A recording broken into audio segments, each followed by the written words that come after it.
Today's event, as I mentioned, is co-sponsored with Reese and with African Studies. I want to just take a moment to introduce to you our panelists, and then I'll let them take it away. Sitting immediately to my right, Dr. Laura Paler is an assistant professor in the Department of Political Science and a non-resident fellow at the Center for Global Development in Washington, D.C. Her research is in the field of comparative politics with a focus on political economy of development. Her recent projects examine how different sources of revenue, including natural resource rents, foreign aid, and taxes, affect political behavior, governance, and development. She has published on using field experiments to study political institutions. I guess that's forthcoming in the Handbook of Comparative Political Institutions. And recently, Keeping the Public Purse, an experiment in windfalls, taxes, and the incentives to restrain government in the American Political Science Review. And in the Political Science Department, she teaches Introduction to Comparative Politics, the Political Economy of Development, and a course on the politics of oil. To my far right, on the end, Professor Daniel Berkowitz is a professor of economics and public policy, and he's co-editor of the Journal of Comparative Economics. His research areas include new institutional economics, law and finance, and political economy. He's written extensively on Russia and economies in transition. Some of his recent publications include Do Property Rights Matter? Evidence from Property Law Enactment, which is in the Journal of Financial Economics, that's forthcoming, and Bank Privatization, Finance, and Growth in the Journal of Development Economics. Finally, Valid Tests when Instrumental Variables do not satisfy the exclusion restriction in Stata Journal, so a wide range of publications there. Finally, in the center here, Professor Buba Misawa is professor of political science at Washington and Jefferson College. His research interests include Nigerian foreign policy, conflict in West African security, and U.S. foreign policy toward Africa. He has published on the Economic Community of West African States, or ECOWAS, on the Middle East and Africa, on African chieftaincy, and on the Darfur conflict in Sudan. He has a soon-to-be-published book entitled The Dimensions of African Security Problems, and he's co-author of The Making of a Chief Servant, the biography of the Talban Mina and governor of Niger State, Nigeria. We're very pleased to have all of you here with us today. Thank you so much for coming. The format will go like this. Each of our panelists will speak for about 10 minutes. Dr. Paler will begin giving sort of an overview of the current situation with respect to global markets and oil prices. Professor Berkowitz will speak for about 10 minutes, giving us some specific insight into Russia, both the political and economic implications of the current situation there. And finally, Dr. Misawa will talk about the Nigerian case and more broadly the implication of oil politics and pricing today in Africa and developing countries more generally. So then we'll have time for discussion and your questions after that. So again, thanks to all of you for being here, and I'll turn it over to Laura. Great. So thank you very much for organizing this, for having me be here. Thanks to all of you guys for coming. So why are we here? We are here because oil prices have dropped from $115 as of June of 2014, last year. You can see this right there, to about $50 a barrel at present. So if we're looking at prices for Brent crude, this is a major category for sweet light crude oils. It's used to benchmark about 2/3 of the world's sort of internationally traded oil supplies. The prices declined steadily throughout the fall. In the past 2 weeks, we've seen it hit a 6-year low at about $43 a barrel. It came back up again. Now it's back, I think, as of today at about $48 a barrel. We're seeing very similar trends in other major oil price benchmarks. So West Texas Intermediate, maybe you've heard about. That's used for the Chicago Futures Exchange. It's often in the news in the U.S. This is a big deal because this is coming after what has been a decade of relatively increasing oil prices, aside from that huge drop that we see in the 2008 to 2010 period, which we know was the financial crisis. So some of the questions that we want to talk about today is, who are the winners and losers from this big 60% drop in oil prices? How long is this going to last? So this raises a lot of questions about when we're going to start to see prices going back up. What are the conditions under they're going to go up? And also, what's explaining this dramatic decline that we've seen in a relatively short period of time? So I'm going to try to touch on all of these, starting with what some of the main causes are for the oil crises. So fundamentally, oil prices are about supply and demand. So when you're in a period of relatively weak demand, like we are now, and you have oversupply, you're going to tend to see prices going down and going lower. So for the past 10 years, as we've been talking about, oil prices have been relatively high at about $100 a barrel.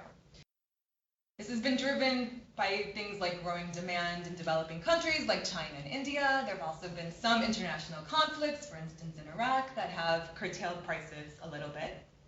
But the key thing to note is that when oil prices are high, it becomes profitable to engage in ever-increasing investment in oil production, particularly in the types of oil production that might have been not viable or too expensive or inaccessible before.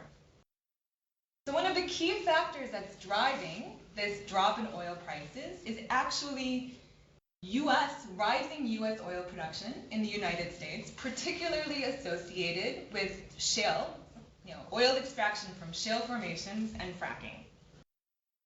So overall, oil output from shale has risen from about 0.5% of the global total in 2008 to about 3.7% at present. Since 2007, there have been approximately 20,000 new shale wells coming online. These are predominantly located in Texas. They're located in North Dakota. This has essentially boosted U.S. production from about 6 million barrels per day to 11 million barrels per day. Now, this is a really big increase. And importantly, who's our other biggest producer? Saudi Arabia. And Saudi Arabia consistently has been producing about 10 million barrels per day. So within the last 2 years, the U.S. actually has now exceeded Saudi Arabia in barrels per day production, and it looks like this trend is going to continue into the future. So we're expected in the U.S. to hit a high of about 13 million barrels per day towards the end of this decade, and to continue to have high production for the next 20 years or so, according to the International Energy Agency. Now, importantly, the U.S. is not exporting this oil. What it's doing is it's offsetting our consumption. So we currently consume about 22 million barrels per day, of which 80% of that is predominantly for transport fuels, for gasoline, for cars, for airplanes. So this is offsetting our current consumption, but what this means is that the international supply, we are now no longer buying that oil off the international market, so we have this oversupply on the international market. So on one hand, we have this dramatically increasing U.S. supply, and then I would say that there are two more big factors that we need to consider in explaining why these prices are lower. One is that we've actually seen declining demand for oil in recent years, predominantly due to sort of international trends. There's been sluggish economic growth worldwide, particularly since 2008. We've seen increasing fuel efficiency, so there's less reliance on oil and gasoline. We're also seeing the increasing availability of alternative energy sources.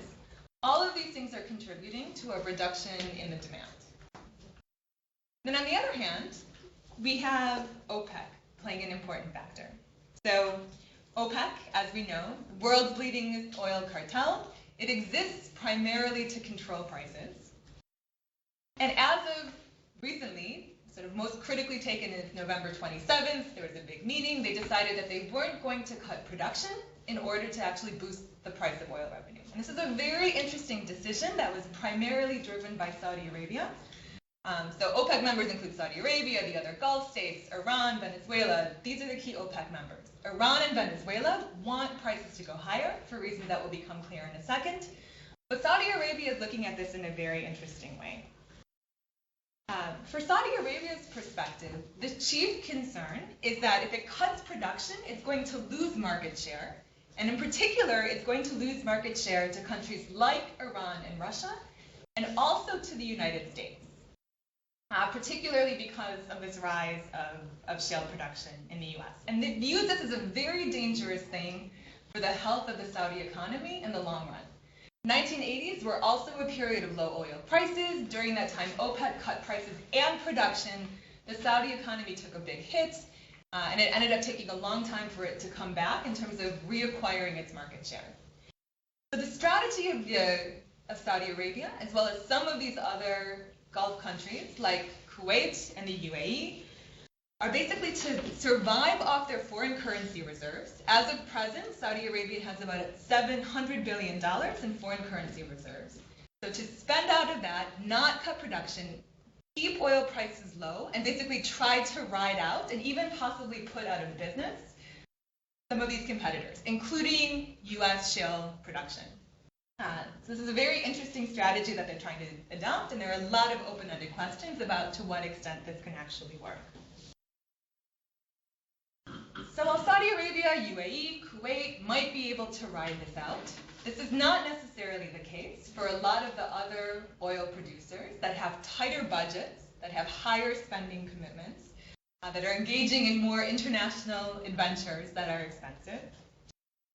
So this brings us to the question of what are the consequences of the falling oil prices and who are going to be the winners and losers as a result of this.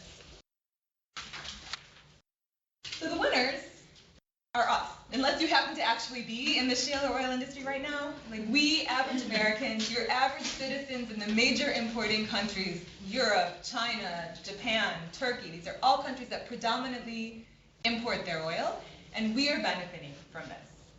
So according to The Economist magazine, a 40% price cut in a barrel of oil translates into a $1.3 trillion shift of revenue from producers to consumers.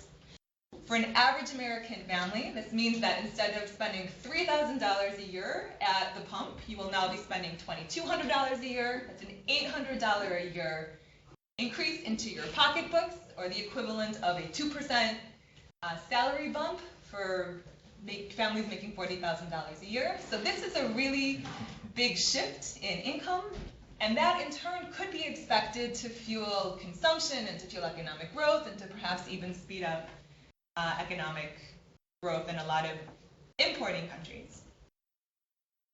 So we might be better off. Again, not necessarily if you are in the shale oil business or working for an oil company. So one big category of losers are going to be precisely those people who are currently engaged in shale production or operating very expensive oil, other conventional oil extraction contracts.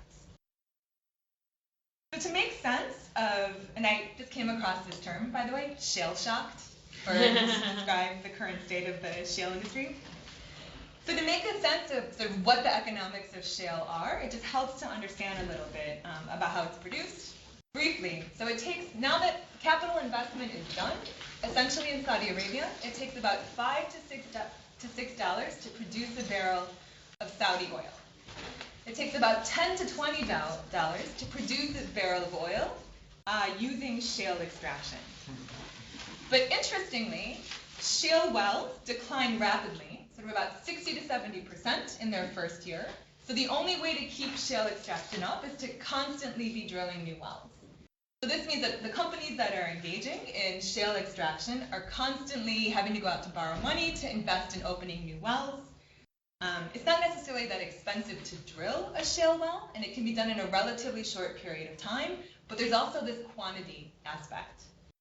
So what we see is that oftentimes these shale producers are borrowing more than they're earning. They're taking on a lot of debt to finance their operations, and by most estimates, the industry needs to bring in about $70 a barrel to stay solvent, to stay profitable. Now that we're dipping into the $50 a barrel, we're starting to see crisis zone in which we might actually see real effects on sort of the short to mid-run viability of the industry. So in particularly, some investment might start to dry up, which is going to put those shale producers with very shaky balance books sort of potentially out of business. Other shale producers that are a little bit more healthy, they still might also cut back their investment in drilling new wells in periods of low prices. So all of these things could actually contribute to sort of a temporary reduction in production of shale oil in the U.S. and a contraction of supply, which could then help to drive up the prices. But on the whole, despite the wishes of Saudi Arabia, it's not likely that this survival of the fittest Darwinian competition that we're seeing now between shale producers is going to hurt U.S. shale supply for long. It's more likely just going to make a leaner and meaner industry that is looking for technological advance to lower its production costs. Because the truth of the matter is that these are This is a very tempting source of oil, particularly for the U.S. Right? These are known reserves. We know where they are. They're based in the United States. They're relatively easy to access compared to some of the more conventional and expensive projects that are in the Atlantic or in the Arctic. Like, these are big investments. So in the short run, well, this might be, some shale producers might be losers. In the long run, I think the industry is going to be a winner as a whole. Other big losers are the oil exporters that are heavily reliant on oil revenue for their income and do not have these healthy reserve funds like Saudi Arabia. So we're going to hear about both Russia and Nigeria, which are at sort of in this situation. They're facing very serious economic and political problems as a result. Other countries to watch out for include Venezuela and Iran. So in Venezuela, maybe you know, oil accounts for 90% of its total exports. By all accounts, Venezuela is currently almost out of foreign reserves. Many people are thinking it's going to default on its loans. There are no more consumer goods on the shelves. Inflation is on the rise. Government is deploying the military to maintain order and to prevent looting. The political opposition is organizing around this. This is considered sort of the most serious political crisis, not just for the Maduro administration, but since the ouster of Chavez in recent history. So it's very unclear whether or not this is going to be a political crisis that Maduro can weather and what this means for sort of Venezuela's own position as trying to be a big regional player and use its oil supplies to bolster its position with allies and sort of take a stand against the United States. Iran is another very interesting case. The Iranian economy and budget, also highly dependent on oil. Their estimates for sort of a viable budget are based on maintaining oil prices at about $100 a barrel. So if oil prices keep falling, this could put Iran also in a precarious position with its domestic political situation in terms of its spending or perhaps having to reduce its fuel subsidies, which we know are very politically dangerous things to do. But interestingly enough, on the flip side, recent events in Iran could actually contribute to oil prices falling even further. So as you might know, Iran is currently in negotiations with 6 other countries to end its nuclear program and to remove its sanctions. So since 2012, Iran has been limited to exporting 1 million barrels per day due to these sanctions. If these sanctions were to be removed, Iran is going to be attracting substantial investment. And we could actually see an increase in Iranian supplies over time, in the short to medium run. So this could be a factor that would actually contribute to an increase in supply. So it all depends on how the timing for these things work out. All of this has very interesting implications for U.S. foreign policy and foreign relations. I'm not going to get into them in too much detail, Dan. I don't know if you're going to talk about Russia and Crimea at all. You can handle it during Q&A. Another thing that people keep talking about is what effect might this have on the civil war in Syria. So both Russia and Iran have been financing Assad and propping up the Assad regime in Syria for the past 4 years. As they enter into their own budget crises, it remains to be seen whether they're going to be able to continue to do this. So it raises very interesting questions about whether this could contribute to the nature and duration of the civil war in Syria. Even recently, rumor or not, there was news of Saudi Arabia offering to reduce its production, to bump up prices to Russia if Russia were to explicitly agree to stop financing Assad. So we're seeing these questions about whether oil prices might make countries like Russia more susceptible to this kind of international pressure, or whether countries like Saudi Arabia, even the United States, could use a new version of the oil weapon to basically incentivize countries to come to the bargaining table. We will have to see if that's the case. So, the extent to which these problems are going to play out depend, of course, on how deep and serious the oil price drop is, how long oil prices stay low. This is one of those questions that if I had the answer to it, I would not be here right now. I would be on the phone with my broker, or I would be looking for a broker, something like that. This is the question that, the million-dollar question, the billion-dollar question that everyone is trying to answer. But there are a number of key things that might contribute to prices going back up. So one would obviously be if we start to see, so if currently falling prices are an engine for economic growth, then we might start to see rising demand. So if demand for oil goes back up, obviously we would see prices for oil go back up. This is a big open-ended question. So for instance, people have been pointing to the fact that the Chinese economy is slowing down. So it's not quite clear how long it will take, whether this will happen or how long it will take, especially if the Chinese economy remains sluggish. So that's something that we're going to have to see. Changes to supply obviously are going to be another big factor. So like I said, if we see a short to medium run contraction in the United States due to shifts in the shale industry, that could be one thing. There could also be unanticipated political crises in other exporter countries. So a lot of people have been watching the civil conflict in Libya very closely. At present, there hasn't actually been any real meaningful reduction in Libyan oil supply due to the conflict, but you never know. Something like that could certainly happen. But the other thing to watch out for, and this is something that I find really interesting, is the conditions under which it'll become more beneficial for Saudi Arabia, or perhaps for the other Gulf states, to actually cut their production and increase their prices.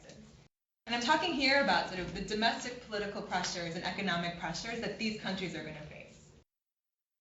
So the death of King Abdullah in Saudi Arabia caused sort of a temporary speculation that the new king, King Salman, might actually change his policy. By all accounts, he's maintaining the position of his predecessor. So it all becomes a question of how long Saudi Arabia can really keep its prices low. It just released its 2015 budget in January this year. It actually is increasing its spending over last year and planning to finance that out of debt payments.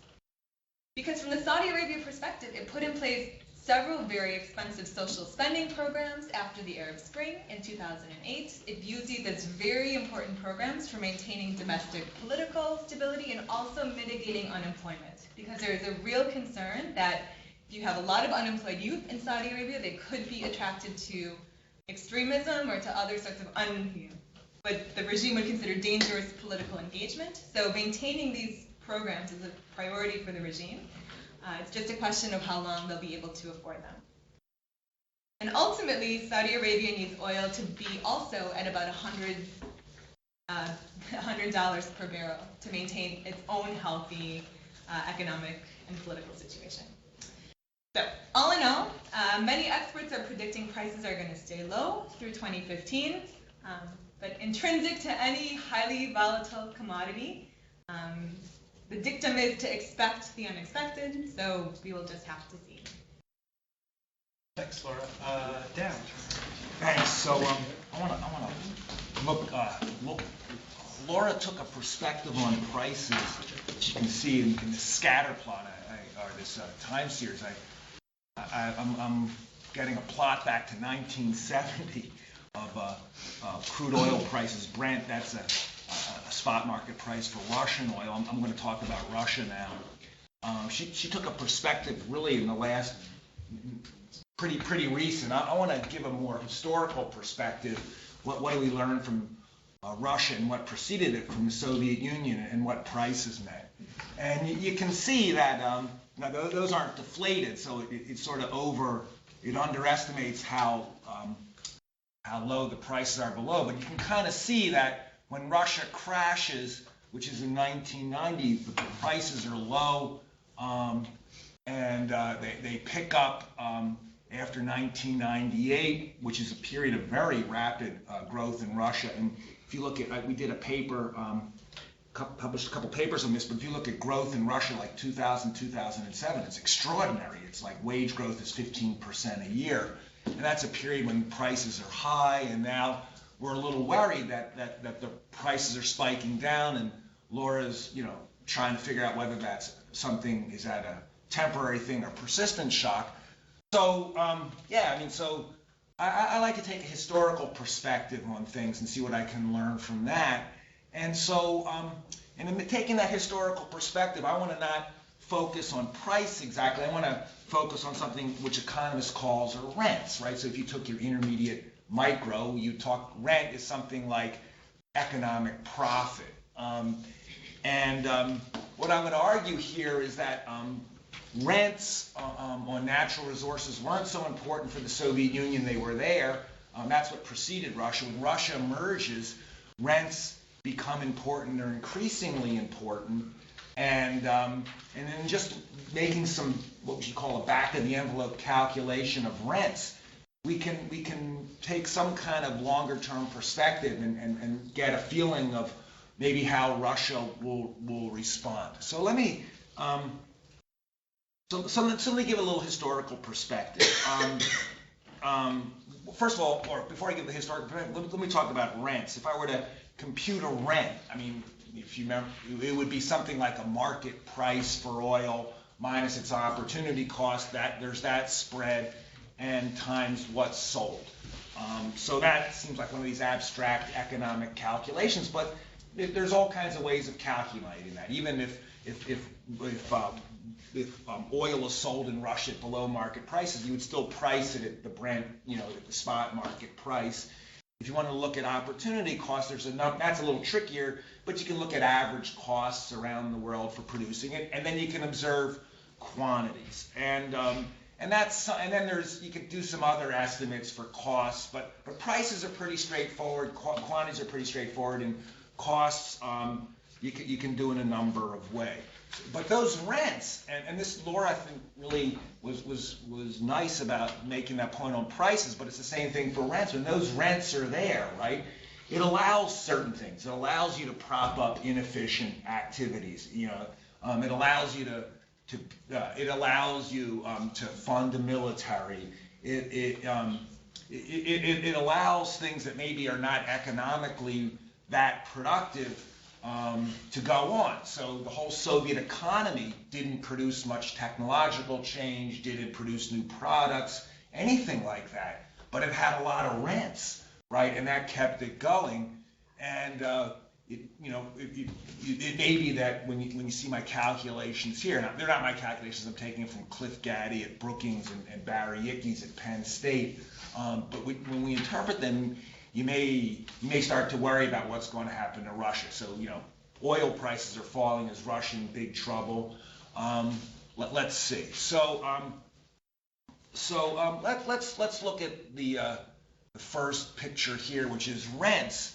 And I'm taking a long-term perspective. I'm going back to like 1950, but you can see there's and the black rents are the rents you get from oil, and the gray in there are from natural gas, right? Because you have Gazprom in Russia, and that's a big source of revenues, and they export that like crazy.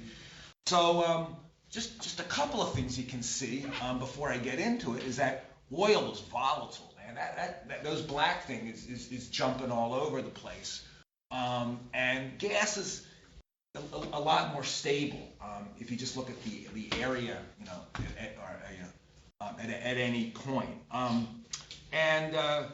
But most importantly, and so if you just take the total height of that's the total rent. So you can see that Russia or the Soviet Union had all this development of Western Siberia in the 70s, and these pipelines which made them a lot of export revenues, and they had a lot of field discoveries. But so these rents don't become too important for the Soviet Union until like the 70s, the 80s. Well, by 1990, the Soviet Union's gone, and you're looking at Russia.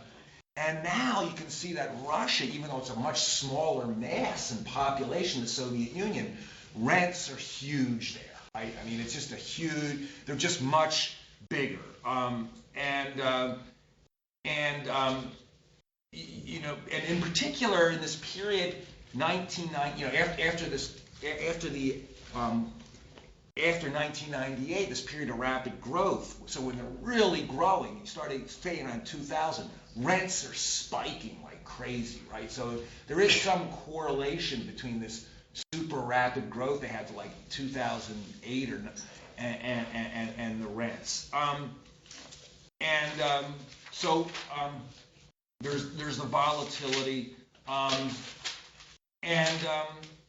then another point that I want to make, and so this tells you why prices are important, is that when we recalculate the rents and do other scenarios on cost, like maybe costs are increasing or something like that, it doesn't matter much. So really, what is important for the rents are the prices and not the cost side of the production. Okay, so that's one thing. Let me look at another plot here. So, and here, the dark part of it, going back to 1970 and going to 2007, is some kind of measure of GDP per capita, and that would be in the Soviet Union, so it's not so easy to measure, but you do it. And then in Russia, which is a little easier to measure, I like income more there. And so there's a GDP measure. You can see that it really crashes in the 90s when it becomes Russia, and it's recovered after 2000. And on top of it are the rents. We just put the rents from oil and gas. So the squiggly line is the rents, and then below it is I'm sorry, got that.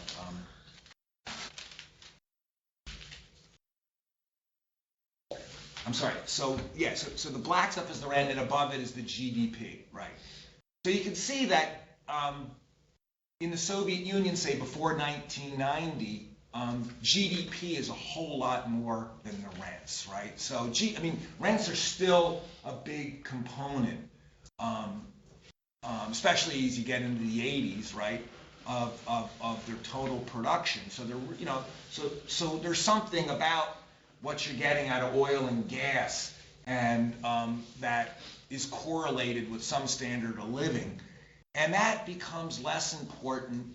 And now, when you get in this period post-2000, when the oil prices went up, when they grew like crazy, actually rents are almost higher than the GDP, right? So that there's something important about those rents. So let's think about why are rents important and what does it mean for Russia? Well, if I think about rent seeking in the energy sector in Russia, go in the 90s, in the early days of reform, and then do it under Putin.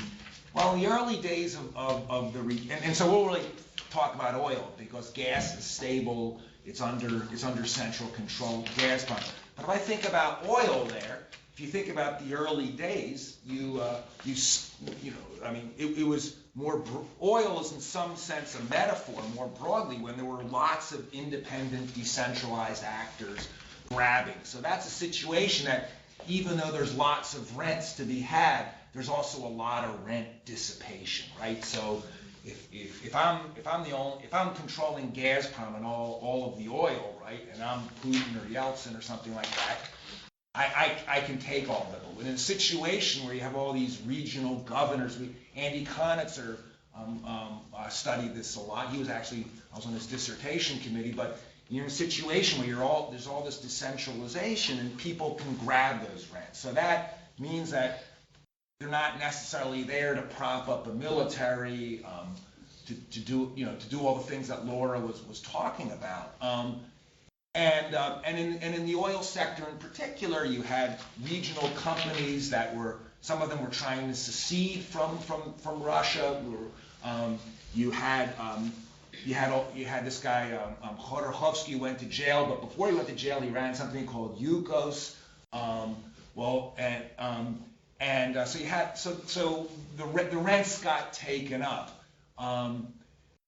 And then in this period where the rents are going up just by this calculation, the dissipation, at least looking at oil, doesn't look so bad, right? Because this is a period where you kill something like Yukos, these independents, and you take it over. There's the state oil company Rosneft. They took over Yukos. These regional oil companies like the Tatarstan and Bashkortostan, these independent oil-rich regions, they got brought into line. So I guess what I'm saying is that yeah, these oil prices are lower, and maybe the rents temporarily are going down. But if you look at what's happening in oil and in Russia more broadly, so political scientists will tell you that in Russia you used to have political competition and real voting. Putin kind of killed that, right? I mean, any kind of decentralization. And during this period of decentralization, political scientists tell you that the governors were running off with a lot of the rents, right? The governors of the regions, as were the oil people. So while these prices are going down, the costs aren't going up so much, right? So that you still have some spread between price and cost. And the dissipation of the rents is not as bad as it was before, right? Because you have consolidated the oil industry, you have killed decentralization politically, so in terms of the way that Russia props itself up, which is really taking from the Soviet example, right? They've gone back to that, right? The prices of oil may be going down, but Russia's still able to squeeze more rents out of the available potential rents. So I guess looking at it historically and thinking about those institutions of rent dissipation and collection, I'm not too worried about Putin changing his ways, which is in fact worrisome, because those rents are propping up a war in Crimea. They are, and this is all that Laura was hinting at before. Those rents are allowing them to engage in kind of inefficient market activity. You have something called a Dutch disease there, where they're not moving into manufacturers. You look at a place like China; they're into high tech, manufacturing in ways that the Russians aren't. So, I wish the rents were cut, but they're not, and I'm not too worried about Russia collapsing at any point soon. Yeah. Thank you. Was that the end? Yeah, that's it. Yeah. Okay, yeah, so I just want to make sure I was on schedule. I was trying. You were. No, you were great. Thank you. And Professor Misawa, our final presenter. Well, thank you, Mr. Chairman, and the organizers for inviting us. I'm glad that my students are able to join me from Washington and Jefferson College here. You see that there are 4 in the front seat here. So I'm glad for that, and I appreciate what you guys have said. Being the last speaker, I get the opportunity of saying all what I want to say. Well, let's look for Nigeria. For starters, Nigeria is indeed the largest producer of oil in Africa. For a long period of time, it was. The number is 6th, and then 7th producer of oil to the United States, or even the world market. So these days, with the production increases and volatility that's been spoken of, sometimes it's day to day in terms of who is producing more and what. So Nigeria depends 95% of its foreign exchange earnings is from oil. 95%. It's a lot. So you're talking about rent seekers. The rent seeker in Nigeria is only one, the state, the NSPC, and the associate bureaucrats and politicians for that. No major companies or regional companies that are really rent seeking in that sense, like Russia is. 85% of the revenue, the government revenue, is based on oil. So that's a lot. We produce so much. And I'll take the historical argument too, that indeed, if you look at the Nigeria case, I don't have maps and those nice tables, but maybe you can allow me to do one of those. But if you look at from the historical argument, the decline has really been since 1997 for Nigeria. And at one point it peaked, just like this with Russia and most areas. And one may argue that it is more of an anomaly. The peak was more of an anomaly than the decline. Historically, the decline started, and there is a relative decline going up to this time. So the 2010 or 9 to perhaps the beginning of the middle of 2013 represents benchmark in terms of the oil rises. But the production allowed Nigeria to surpass South Africa as the largest economy in Africa last year, 2014, in spite of this so-called decline in that. And indeed, in 2014, Nigeria surpassed South Africa as the largest economy in Africa. And in 2014, also India surpassed the United States as the major exporter and importer of Nigerian oil. So India is a big deal these days in Nigeria. $14 billion worth of goods and services imported from Nigeria, most of it from oil. So the oil production is through NNPC, which is Nigerian National Petroleum Corporation, and that state organization operates a large joint venture for oil production, which is very critical to understanding some of this. That joint venture is with huge multinational corporations that include Shale, ExxonMobil, Chevron, Total, and Eni. That accounts for almost half of what Nigeria produces.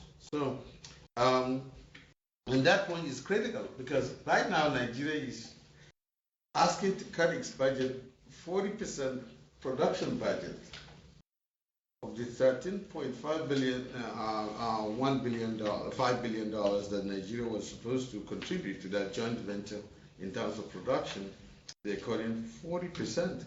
So Nigeria is offering right now, or it is only able to afford $8.1 billion in investment in the joint venture. So, so production has been cut down to 2.1 million barrels a day, and the output in 2014 was 2.3 billion a day. So that's the picture of the oil. But Nigeria is also confronted with three major problems that perhaps may exacerbate what is going on. One, of course, the falling oil prices itself. And then you have the crisis of elections. We have elections next week, and it's very tense. Everybody's nervous. There's foreign flight. Everything, capital flight, and then we have the violence that is highly highlighted by Boko Haram, a terrorist group that is operating out of mostly northern Nigeria or northeast of Nigeria. So, according to the Financial Times, just last year alone, Nigeria's economy shrunk by $40 billion in dollar terms. Decline in currency and oil revenue. So it's a big deal. So what does it translate to? If you go back historically and look at what we were saying with the historical argument, you go back to 1997, OPEC raised production by 10% in quotas, 10%. And then, there were warmer climates up in the northern hemisphere that prevailed in the year 97, 98 that, affected, some production in the heating oils and other things. And then you have the Iraqi oil exports in the 1990s that created that. I think you addressed that. And there is also the reduction in production as a result of the East Asian crisis. that really affected that. And then, of course, most recent history with the shale gas. So all those affected that in terms of Nigeria's standing and production. So, what is the implication of all this? I'm borrowing some of your terminology, rent seekers. Yeah. I think the oil allowed Nigeria to produce as much in terms of domestic spending and perhaps in terms of social spending. So the pool of rent seekers, while it's mainly government, I think the nature of spending perhaps allowed the rents in that manner to be used effectively by the state. So subsidies, mainly subsidies, and the labor union in Nigeria has been very big on this issue of subsidies, oil subsidies that benefited. And the public image, of course, is that with oil, whether it's high prices or low prices, they expect that at least the state will extend expanding on that, especially when we don't have the kind of infrastructure that oil producing states normally would have. Saudi Arabia, many of the states, you can imagine the level of investment and others in infrastructure that they have. At least they have some that kind of things to show. And the rent seeker did not necessarily produce the kind of investments needed within the state structure, as it were, even with Russia. I mean, Russia's and Nigeria perhaps converge on the issue of high-level government corruption, but I think you can give credit to Russia for at least the type of investment committed to that sector that we would not. And even more so, gas in Russia, as you said, is very stable. In Nigeria, we burn it. So liquefied gas is burnt. Nothing is really, the only source is the oil. The liquefied gas is burnt. Nothing really comes out of it. Perhaps less than 5% of the actual gas production of the gas availability has been used. And I think that's one of the things that we could afford to send into Europe. I think Algerians are trying that, and we could perhaps surpass Russia if we were going to do that, but it's not been done, so it's banned, and so it remains that. So, if you have the economy that is dependent on oil, 90, 80, whatever people, there are different views to this, but the general agreement is that over 70% is the base mark for any kind of argument in terms of revenue generation. So if you have that much dependent on oil, oil prices and the lack of investment in other sectors will definitely affect the short-term economic and fiscal growth.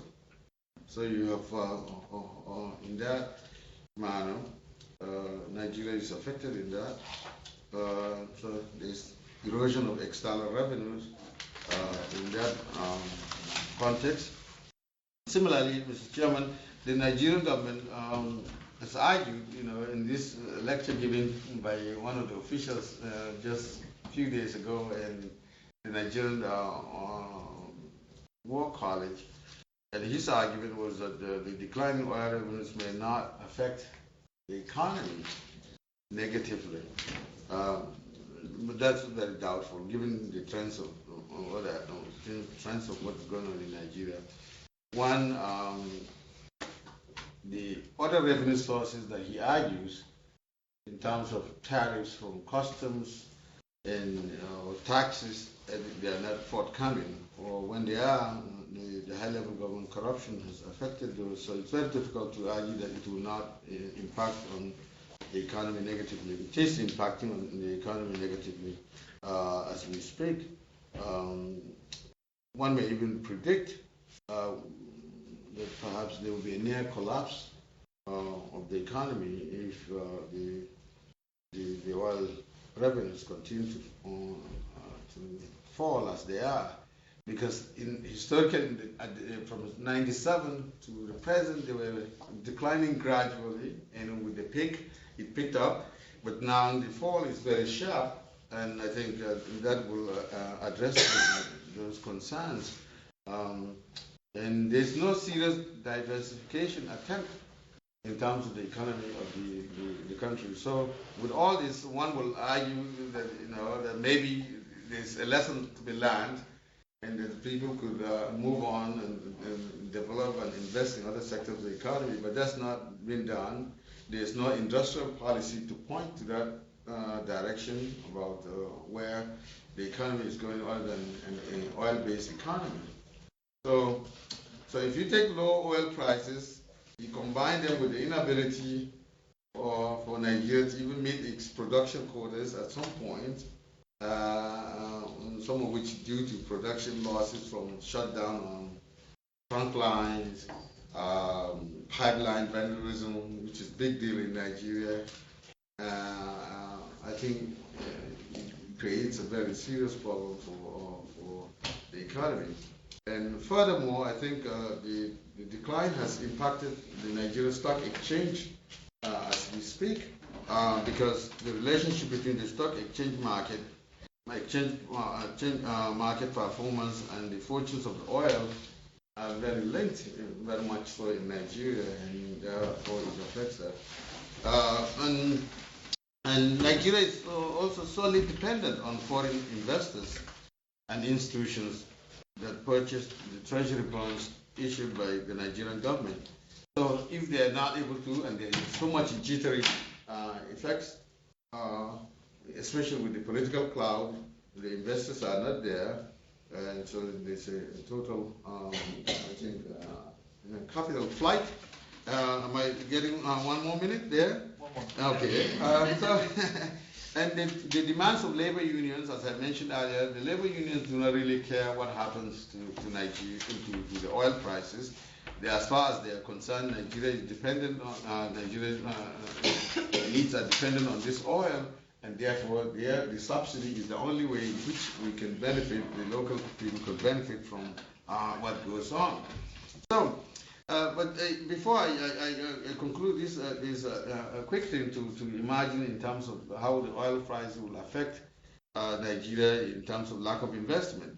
Nigeria's oil production is divided almost equally in 3 different areas.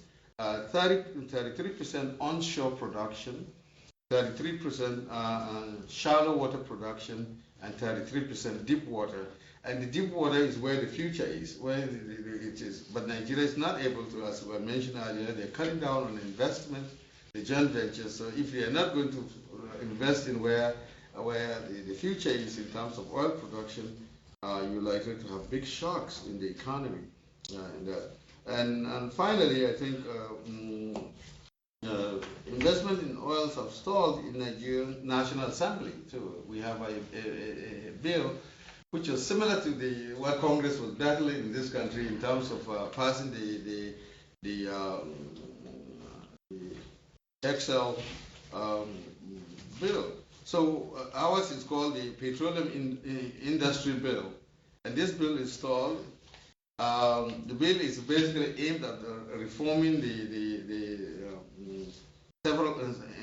several aspects of the energy sector, renegotiating contracts that have been, done when the prices were higher, and now they are very low, and therefore the cost of production is high for Nigeria. So that bill, and also revenue sharing formulas. Since oil is the 95% of our oil revenues, and our fights are on how we can divide the oil revenues. And therefore, the political question, and the unresolved political question, and of course the political violence are combined to affect that. So the Petroleum Trust Fund that we wanted to produce in order to solve this problem is not forthcoming, and therefore I think it will be a serious negative impact on Nigerian economy with oil declines. Thank you. Thank all the panelists. We have time for maybe one or two very quick questions. So please, if you have a question, keep it focused, but we can take one or two. I had a question for Dr. Berkowitz. I was wondering about the relationship between the collapse of the oil prices and the collapse of the Russian ruble and the currency. Is there a relationship between, I would assume that there's some kind of relationship between those two. And your statement about the fact that you don't see that there's going to be a long-term impact on the Russian economy. This is not prefacing a kind of overall collapse of the Russian economy. Okay, so the collapse of the ruble, to me is more of an issue that people are getting rid of, or selling off the Russian rubles, and that's more of an institution. I'm an institutional kind of economist, but to me that is that they got involved in the Crimea, they were cut off from world financial markets, so there may be some connection with oil prices there, but I think they're distinct. Now, what's the second question? Oh, just, I mean, because and so you see that as more related to the sanctions and the whole international economics there. But then you also, it sounded like you were making the claim but also, I'm sorry, but it also is, I'm sorry, it is also related because oil is quite important, right, for it's quite important for the budget in particular, and for their export revenues and all that. So as those prices go down, they have to issue more bonds, they have to do more finance, more things like that, and that drives up your interest rates, which is then in some sense that you have to offer on your bonds, which is then has something to do with your international currency. So there's a lot of forces that would explain that collapse too, that are just related to oil prices. But I also think the institutional forces and the political forces are pretty important there too. Yeah. You think that they're going to bounce back, though, at some point? You suggested that. Well, so my argument is a little more sinister than that. I mean, I think they're going to. I think the idea that you can kick Putin out, right, is hard, right, because he's in a position to deal with this rent dissipation problem, and whatever is the spread between the price and the cost, he can get a lot of it, and this idea that it's easy to get rid of bad actors. Why is North Korea around so long? Why are so many dictators in power? So this whole sort of Acemoglu Robinson thing about persistence of elites seems to be playing out pretty well there. This guy gets away with ignoring the Constitution, destroying political freedoms. So that's what's there. Is Russia going to collapse economically? I mean, it is, right? But that doesn't mean the political collapse is coming too. Question over here. Yes, please. To Professor Buba, as a Nigerian who has followed very keenly developments in the country, the statistics are depressing. Unemployment official rates 24%, but unofficial rates will go as high as 35-40%. The Islamist Boko Haram violence in the north. But then again, the oil theft in the Niger Delta, almost 400,000 barrels on a daily basis. The political situation now is very tense because of a conflation of all these factors. So if you were currently within government, or if you were to advise the government, or if you were to devise a policy option, either a political or economic or a political-economic option, how would you address this? Because is that question for me? Yes. No. Well, I guess the simpler answer would be attempt to diversification. So you diversify in the economy. one area of diversification is gas production. Gas production is very high, and as we can see, the revenues that are generated from that, but we're burning it. You see, you know that you go to Port Harcourt, you go to in any area in the Niger Delta, you see how much of and then of course it's, I mean, for those who are interested in environmental questions, that's a lot of environmental problems even without that. But you also you just have to do what I think has been a persistent problem for us in Nigeria. How do we address government corruption with a good legal system? I guess we don't have the strong Putin, and we don't even have the good system, so we're just nowhere. So at least the Russians can say that they have a strong man that is out there, at least maintaining order, but destroying every other political institution in that manner. So a realist would pick the order, maybe better than the rest of the institutional destruction. But we're destroying our institutions, and we're destroying the economy. So we lack both. And so the advice would be indeed to create viable institutions that are accountable to creating a strong economic system. That sounds very far-fetched or very easy, but I think easy things are very difficult to do. So maybe we just follow through with simpler issues, I think. Oil theft. But the oil theft, yeah, indeed, the oil theft is very serious. It's been overshadowed. You're absolutely right. The oil theft has been overshadowed by Boko Haram crisis currently. But that was a major crisis for us, and it's still a major crisis in terms of the oil bunkering. You have, I mean, there's another aspect of it. There's oil bunkering, which is really official government being given all these allocations that are not necessarily in a part of the economy, and they take their millions every day without having to account for anything.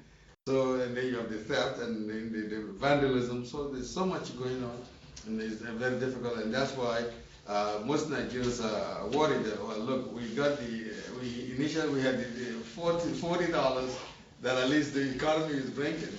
Now the $40 is going to be $20. So with that, and they will still keep the $20. They're not going to, it's not going to filter down to everyone else. So you have that serious problem. But I think the right answer to your question is that we have to induce discipline in the Nigerian political system to allow for good economics. Yes. Oh, me? Yes. Okay. Sorry. I guess my question is for Professor Paler. Did I say that right? Yes. My question's in two parts. One, with the jump of U.S. oil production from 16 to 11 million, it'd be safe to assume that it has become less dependent on Middle Eastern oil. So how do you think that impacts U.S. foreign policy towards the region? And going off on the topic of foreign policy, I'm particularly interested in what you mentioned about the oil weapon, as in the case of how Saudi Arabia is using its leverage in oil price as a means to negotiate getting Russia to the table on Syrian talks. I think that's particularly interesting. And in today's political climate, which nations would you say holds the upper hand in this power play of sort? Who stands to benefit the most? Yeah, these are really interesting questions. So on the first one, I mean, I think this is with the discovery, so with shale production in the United States and with tar sands in Canada, this really means that a lot of U.S. oil consumption is going to come from the Western Hemisphere for the first time in since the U.S. was the biggest producer of oil up until the 1940s, 1950s. So I think that this really does change the geopolitical mindset in the sense that, it increases our energy security in that sense. So whether or not I think that's going to make us be more blasé with our key Middle Eastern partners like Saudi Arabia, I don't necessarily think so. I mean, I think that those are recognized as key strategic and regional allies, and I would expect to see the U.S. continuing to invest in those relationships while having this added comfort of knowing that it's been a volatile region for decades, of which the 1970s were sort of case in point. So we have the added comfort of knowing that if there were to be another period of instability in the Middle East, we'd be able to weather it better, but I don't think that means that we're going to take those relations less seriously. In terms of whether or not oil and sort of whether or not you can vary oil production and use that as sort of diplomatic or political leverage, I'm not entirely sure. So we saw this was like the key part of the Arab oil embargo in 73 and 74 in terms of how OPEC used oil production after the war with Israel to sort of punish people who were, the countries that were supporting Israel and not. So we know that it has been used in the past. It could be capable of doing that again. But again, it's all very speculative, and Saudi Arabia in this particular case has a lot of things to weigh. Whether or not Saudi Arabia is so keen to perhaps end what's going on in Syria and is willing to sort of sacrifice its market share to be, to reduce its production to let prices go up, but then take the cost of losing market share to U.S. oil production. I don't know, but it changes the cost-benefit calculation for the major producers, and these are really only a very small group of producers that produce enough to have this kind of leverage. So we just need to think about how these things vary, what they would perceive as the costs and benefits of using oil for leverage. So we'll see. I think it's a long shot, but it's certainly fun to think about. Well, we've exceeded our time already, so I want to take a moment just to thank the panelists for really interesting presentations. Thank all of you for your questions and your interest, and thank again those who organized and sponsored the panel. Thanks very much.